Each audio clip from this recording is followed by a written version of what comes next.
Alright, what's up guys? It's going to be a quick video on how to install your Furitek Kraken and Speedcat ESC. I've already went ahead and soldered the connectors on in order as they should be. If you noticed on the ESC it says ABC, black, red, yellow. Same thing on the motor, ABC, black, red, yellow. Okay? So before I soldered on, I made sure that I installed the sensor wire because the sensor wire is going to be very difficult for you to do that if you solder in this direction. So I soldered out to the side of the vehicle so that I can angle the wires forward. So I'm going to put those in. Shouldn't take too long to do this.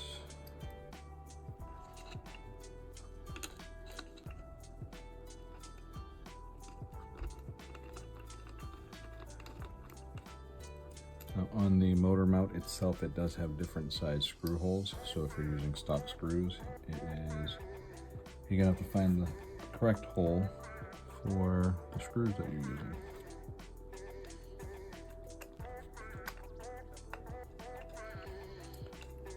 But there is holes for the stock screws, so you can use those.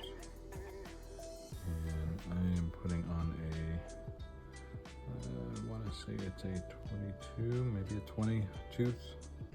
Could be smaller, not sure. No numbers on this one. I believe it's just a stock one. And line up your teeth so that your spur gear is in the center of the teeth of the pinion. Tighten that down, but don't strip it out. All right, you should have enough room to some play in here. The way I like to do this is I will push the spur and pinion together and then back off just a hair and then tighten up this one screw just to see whether or not I hear any clicking. By doing that, I hold the pinion and move the spur back and forth. There's no clicking in here, so I'm going to pivot the whole motor a little bit. I hear very little clicking, so I'm going to move it a little bit more. That clicking, now it's a solid sound. So I'm going to tighten up the bottom and it should be pretty close.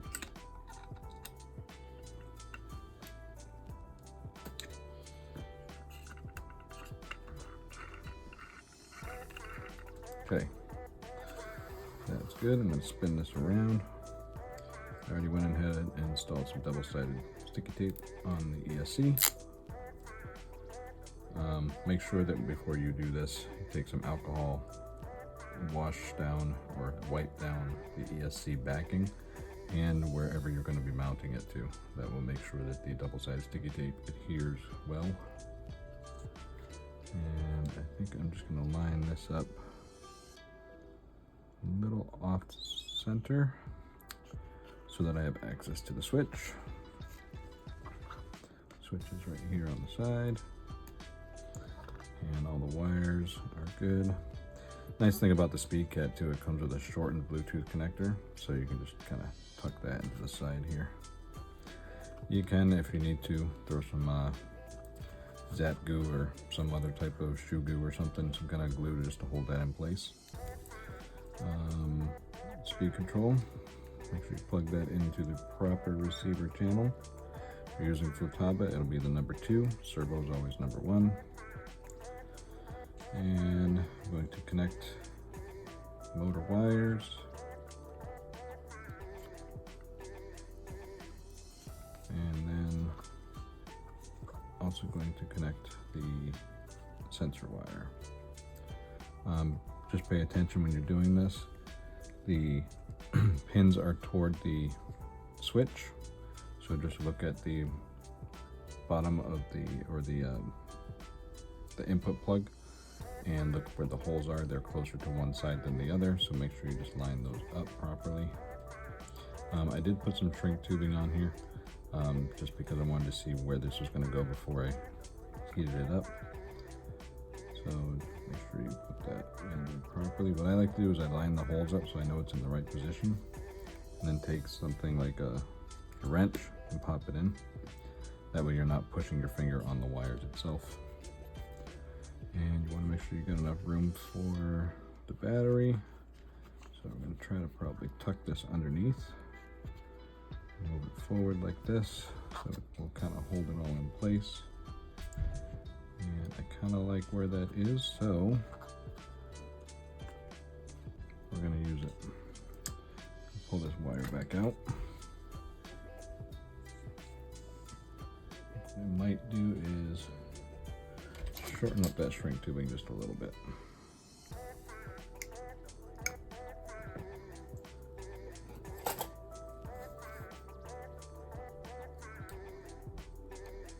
Just be careful if you're doing it this way to not snip one of the wires, because that'll be very bad.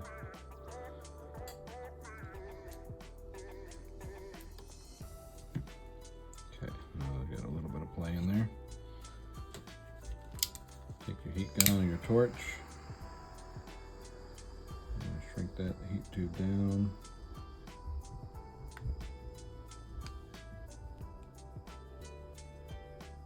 It doesn't want to shrink too quickly.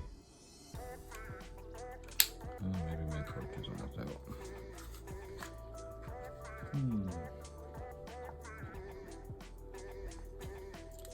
I'll take this and warm up your shrink tube, shrink it down. Doesn't take much.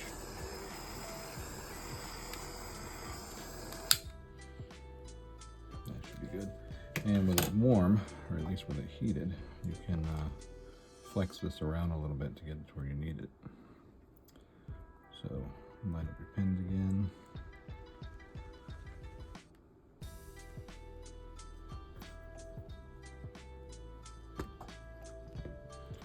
And then I like to, especially on the Mini B, take just a little piece of Lexan, drill a couple little holes in it, and you can literally just attach this and screw it in.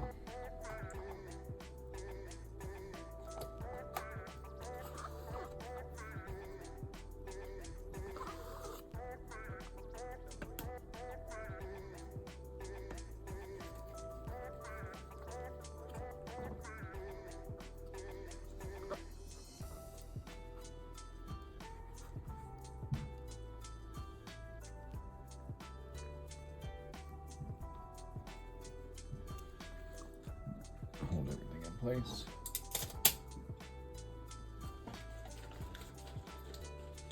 Might also be a good idea to use a zip tie and just kind of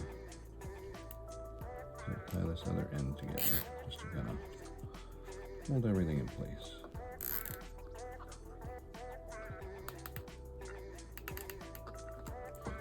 Tighten it all up. Use a flat cutter. Slip that off. Then tuck that little end in so everything's nice and flat. And don't forget about your rubber band for your battery.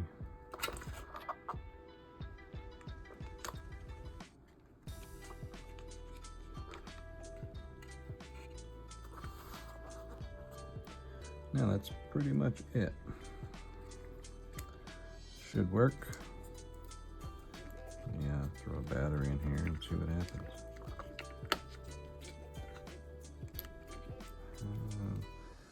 Let's see where this is going to come out.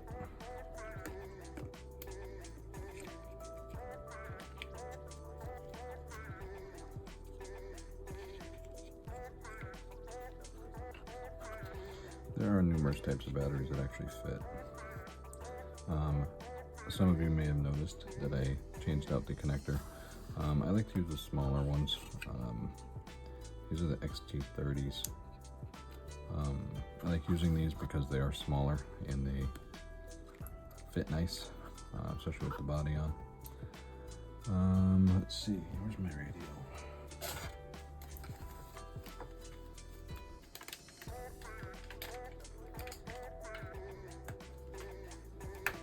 So I like to use Futaba.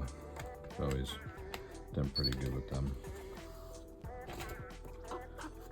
So that's pretty much it for the installation part. So I'm just gonna see where I am here. Find the right setting. Oh, there it is. Hopefully all this works and we don't have any issues. Start it right up. Ooh, I'm gonna have to, may have to do some little adjusting in your on your app.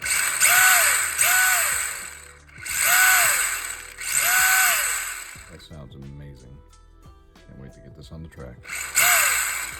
Well, thanks for watching, guys. Have a good one.